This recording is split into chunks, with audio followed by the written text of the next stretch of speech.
I wanted to call this Praying for America, but it's not even America, it's just everywhere over the world where everything has just become an absolute mess. And I struggle to even see a way back from all this now because there's always been a mess and it just seems an ever increasing mess. And if you think that we're now in 2020, we are no farther forward from the year dot. We're no better than year one.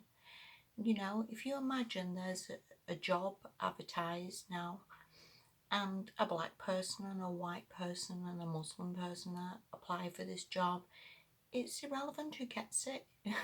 It so is. It's irrelevant what person it's given to. There's always going to be the others who think they should have got it. Maybe it's because they was white or because they was black or because there was a Muslim.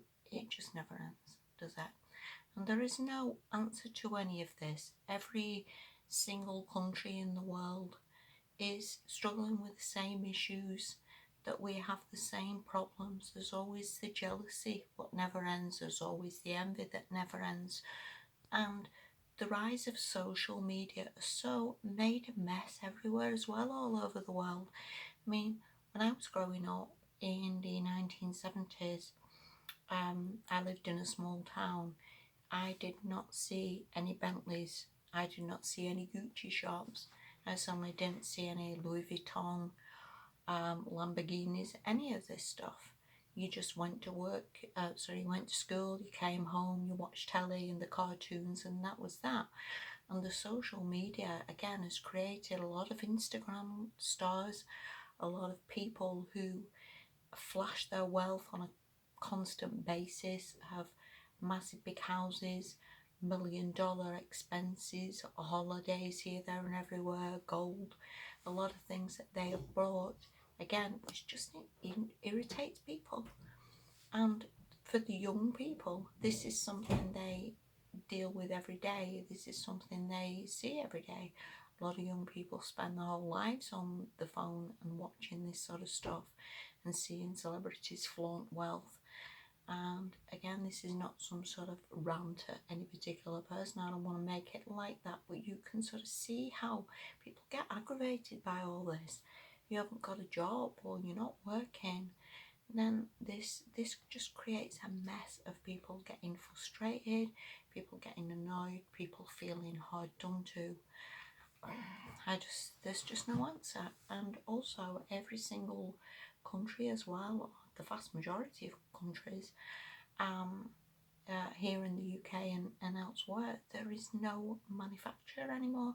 There's no making anything anymore. There is no anybody doing particularly well. It's just held up really by sort of benefits and tax credits and all the rest of it again, which is not helping and just creates a bigger divide. There, since the 1980s here, when I was younger, there was a lot of businesses always advertising vacancies. There was always jobs, and again over the years this has again just all been eroded away, that there is not the jobs available anymore. There is not anywhere for anybody to go. The vast majority of people that I know were very young all pretty much go to uni, but again they're just creating more debt for themselves, and again these jobs don't even exist. They're just creating more debt and problems to a job that's not even there. And I don't know what the answer is to any of it, and I don't know how we can actually sort of get this to work again, because is there even an answer? So I pray for America, I pray for the UK, I pray for any countries that are really struggling, because this is just going to get worse. And no amount of stimulus makes this right, and no amount of benefits makes this right, because it is never enough. You know, if you give somebody £2,000, then that's all great, but how's that buy somebody a house? You know, do you give them like everybody 10,000? That still won't buy them a house. Do you give everybody $1 million? Maybe that helps, but it doesn't help, because you know, it's like the lottery winners, I guess, who get loads of money. Then that doesn't help. It doesn't help them to be productive. It doesn't help them to you know, have a worthwhile sort of career. It doesn't help them to feel that they're contributing to society. And more often than not, anyway, the money's just dwindled away because, again, they're bored, they're fed up, again, not contributing to society. So I don't know really what the answer is, but I never pray because I am not a religious person. I don't have any religious background at all. I don't think I've ever read the Bible. But for the past couple of nights, I sit and I pray for America. That, you know, you've got the worst at the moment, but again, it's pretty much coming down the line for a lot of other countries. And I pray that for somehow or other there's some miracle solution that can come in, some miracle that can sort of help this a little bit. But I really don't know what the answer is. And all I can say to anybody, I guess, is prepare.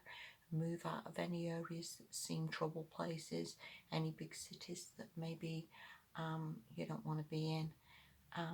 You know, as we get farther down the line, if the economy worsens, you need to maybe be more sort of out the way places, more little smaller towns, more somewhere which is going to be helpful to you, and also to maybe spend the time just praying, meditating, getting right with yourself a little bit, really.